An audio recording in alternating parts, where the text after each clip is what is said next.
government and the 50 states. Have you ever really focused on the words United States? The United States is a union of states, and the Constitution was created to and is intended to preserve the union of those states. The Constitution requires the national government to guarantee certain things to the states and makes it possible for the national government to do certain things for the states. The nation's obligations to the states. The Constitution places several obligations on the national government for the benefit of the states, and many of these obligations are found in Article 5. That's 4. 4. Wow. They can just read For Republican form of government, the Constitution requires that the national government guarantees to vary state and Republican form of government. The Constitution, however, does not define Republican form and the government. The Supreme Court has refused to do so as well. The term is generally understood to mean a representative government. The Supreme Court ruled that the question of whether a state has a Republican form of government is a political question, therefore it should be decided by the political branches of the government and not by the court. The only time the Republican form guarantees came into play was in the years immediately following the Civil War. Congress declared that several states were not a Republican form of government and refused to admit senators and representatives from those states until the state had ratified the 13th, 14th, and 15th Amendment. The state also branded their laws to recognize the voting and other rights of African Americans. Invasion and internal disorder. Is there a question? No question. The Constitution states that the national government must protect the states against invasion and against domestic violence. Today it is very clear that an attack on any of the 50 states would be considered an attack on the United States itself. Therefore, the constitutional guarantee is now of little significance.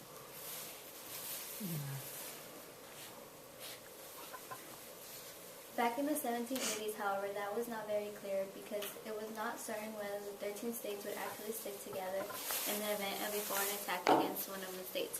Before the states agreed to give up their war-making powers, they each demanded a pledge that stated that an attack on any state would be considered an attack on all the states.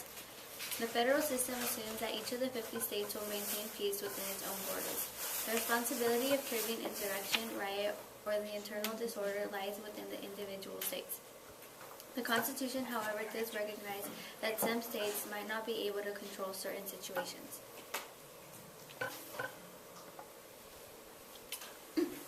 The Constitution guarantees protection against the internal disorder, or what the Constitution calls domestic violence.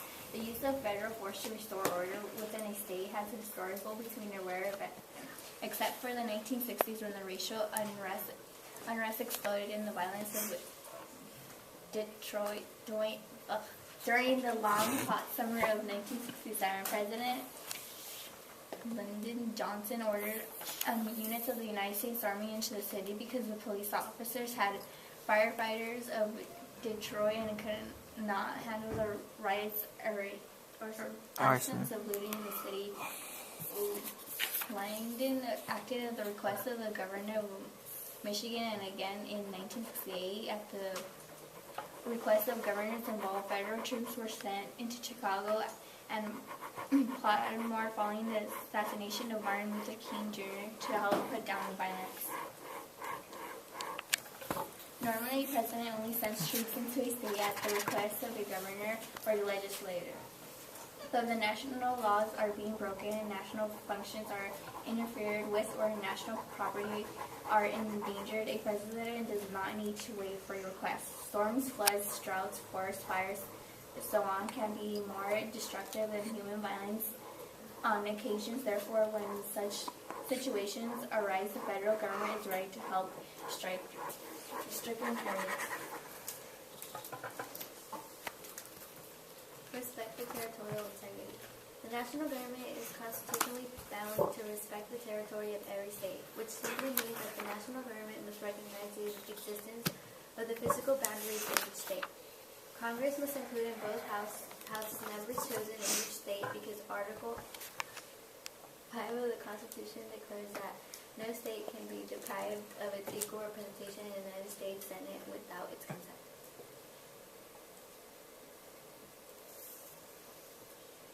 Congress is the only one with the power to admit new states into the Union. As part of the national government's guarantee to respect each state's territorial integrity, no new states can be created by taking territory from one or more of the existing states without the consent of the legislatures of the states involved. Since the original 13 states formed, the Union has added more than 37 states. Vermont, Kentucky, Tennessee, Maine, and West Virginia were states created from parts of already existing states. The process of admission into the Union can be seen as fairly simple. First, the area desiring statehood must ask Congress for admission if and when Congress chooses passes an naval act. The convention prepares the Constitution, then it to put popular vote in the proposed state. If the voters approve the Constitution, then it will be submitted to the Congress for consideration. The Congress still agrees to the statehood after reviewing the document. It passes an act of admission and act creating a new state. If the President signs the act, that the new state enters the Union. Before entering the Union, Congress usually sets certain conditions. An example is Utah. In 1896, Utah was admitted to the Union of the condition that its Constitution outlawed polygamy. In Alaska, in the act of admitting the state, Congress prohibited the states from claiming title to any land legally held by any Native Americans. Each state enters the Union on an equal footing with each of the states. Although Congress can set certain conditions like the ones described, and it cannot impose conditions of a political nature on the state. An example is when Oklahoma was admitted to the Union in 1907. Congress said that the state could not move its capital from Guthrie to any other place before 1913. However, in 1910, the Oklahoma legislature moved the state's capital to Oklahoma City. Because that step was challenged, Congress held in the case Coyle v. Smith that Congress can set conditions for the prospective admission of a state. The court, however, also held that the conditions cannot be enforced when they compromise the independence of the state to manage its own internal affairs.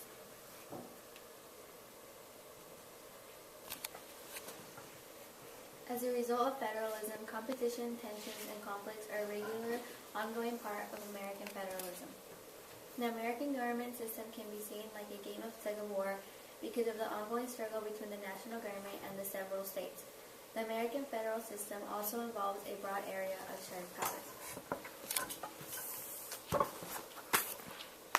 In addition to the two separate spheres of power held and exercised by the two basic levels of government, there are large and growing areas of the cooperation between them. The areas include the funds that the federal government grants to the states as well as the various services of the state perform for the federal government. The most common and best-known example of intergovernment cooperation are the many federal grants in the aid program. The grants given the states help them perform much more everyday functions. Grants and aid programs go back more than 200 years to the years before the Constitution has ever been created. In the Northwest Ordinance of 1787, Congress and their Articles of Cooperation set aside certain sections of the land for the support of public education for the future states.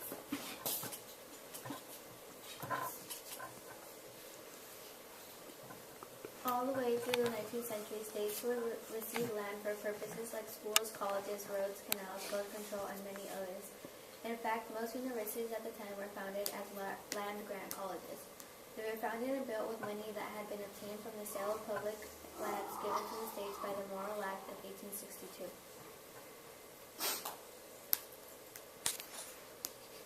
Congress also began to make grants of federal money at an early time. In 1808, it gave the states $200,000 to support the militia. Cash grants did not come to play a big role until the years of the Depression in the 1930s. Since then, Congress has set up hundreds of grants and aid programs. There are currently more than 500 in operation, and those grants total some $275 billion, which is about 25% of all state and local government spending each year. There are grants in the aid program for things like education, mass transit, highways, construction, healthcare, and on-the-job training, and many others.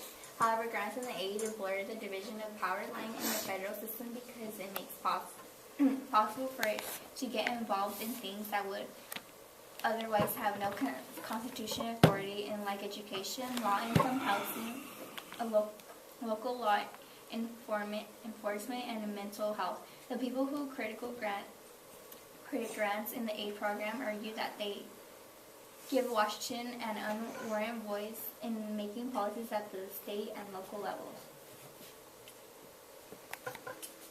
Federal mandatory aid was a different form known as revenue sharing. Under the program of revenue sharing, Congress gave annual share of a huge federal tax revenue to the state and their cities, county aids, and townships.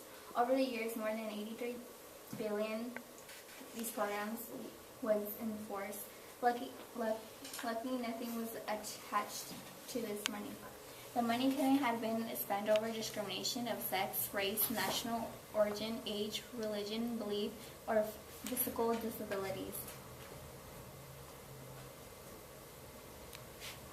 Shared revenue could be used as the states and the local unit chose to spend it.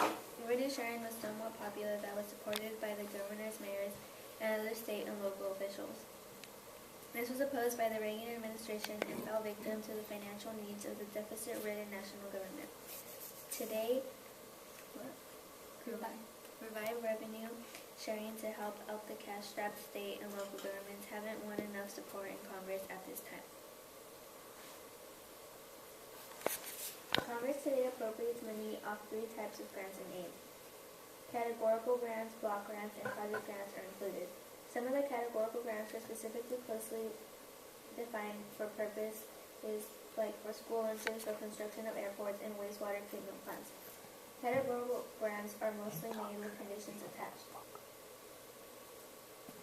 These streams require states to use the federal monies only for the specific purpose involved, make its own mandatory contribution, often matching amounts, sometimes much less. Private agency to administer the grant obey set guide tailored to the political profits for each of the monies are given.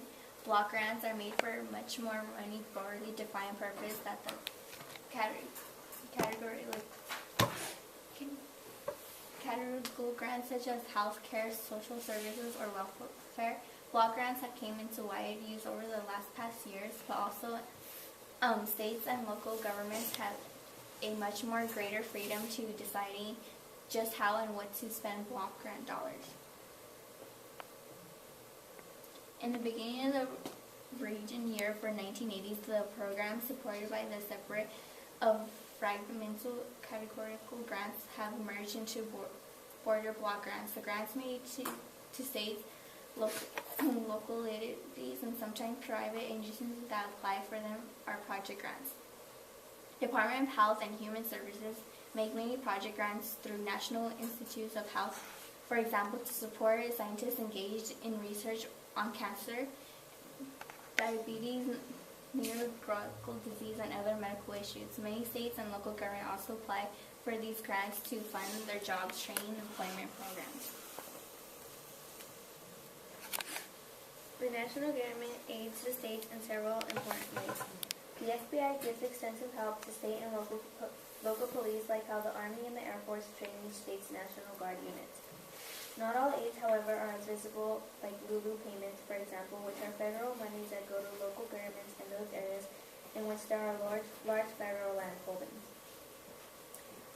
The states and local units of government also aid the national government in many ways, like how state and local election officials conduct national elections in each state. The elections are financed with state and local funds and are regulated largely by the state laws.